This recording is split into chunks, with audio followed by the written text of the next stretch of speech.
Hannah called this morning. She found Isaac. He's buried in a cemetery in Anadarko, Oklahoma. Isaac was a Kiowa cowboy. He spent most of his life on the back of a horse as a hand and as a wrangler, a stunt rider in Hollywood. Although when I knew him, he was bucking hay and loading salt blocks in the feed store in Bozeman, where I got an after-school job when I was 13. I spent 2 years working at Pop's, what everybody called the feed store. Walking over after school let out, working till Pop closed up. In the summer, I was at Pop's all day, every day, even though Pop could only afford to keep me but for half a day. And I told my father that was the only way Pop would keep me on. But the truth was,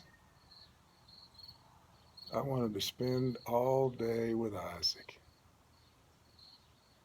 And by then, he had become my teacher, my best friend, and the father I always wish I had. He called me Bud. We were thick as thieves. Pop sold used tack back at the feed store. Isaac had a workbench set up where he cut saddle leather. I was in charge of the hole punch and could tie a latigo, but Isaac would make the real repairs on any saddle that came in, and then I'd saddle soap it good before Pop priced it and put it out for sale. Now there was one saddle at Pop's that wasn't for sale. A fine old Newton Porter work saddle that Isaac's father had ridden and had given to him. A lot of cowboys brought their kids into Pop's so they could shake Isaac's hand and see that saddle. Now they knew that Isaac and that saddle were both the real deal. And one day I got to Pop's, found a cardboard box outside the back door. Inside was a coyote pup. Couldn't have been more than a day old. When I asked Isaac what we were going to do with it, he said, "Bud, you and me are going to raise it up and set it loose." And that's just what we did. When it was weaned off the bottle, we drove it out of town, watched it trot off into the hills. "Wild things got a right to be free, Bud," he told me. "Same right you and me got."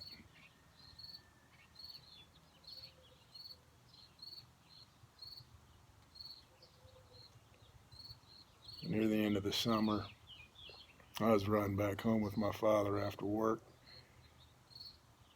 and I saw a shot coyote tied to a fence post the way some ranchers do. I didn't know if it was our coyote, but we were almost to the house, so I knew who shot it. My father. I never wanted to hurt him so bad as right then. So I told him the thing that I thought would hurt him most. That I was done with him as my father, and the next day, I was going to live with Isaac.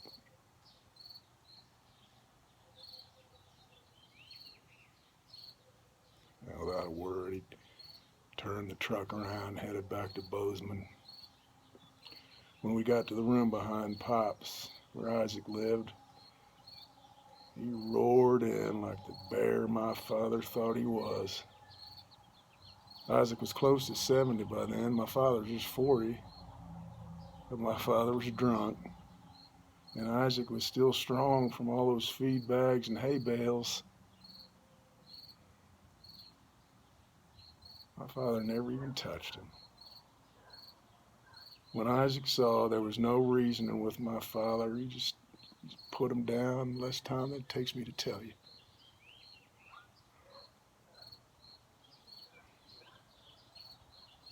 Then I helped Isaac put my father in our truck, and I drove us home.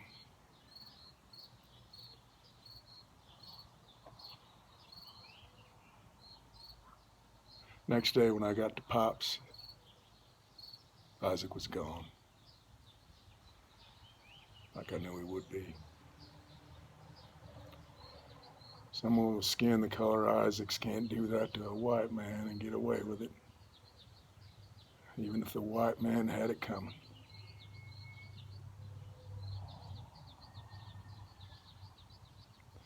I sat down on Isaac's empty workbench. It was hurting so bad I was sick. A few minutes later, Pop came in, sat next to me. I think he was hurting just as much as me.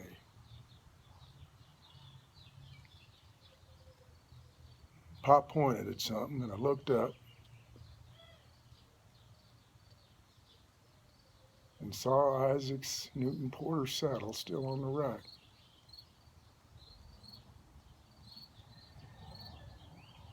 He wanted you to have that, bud.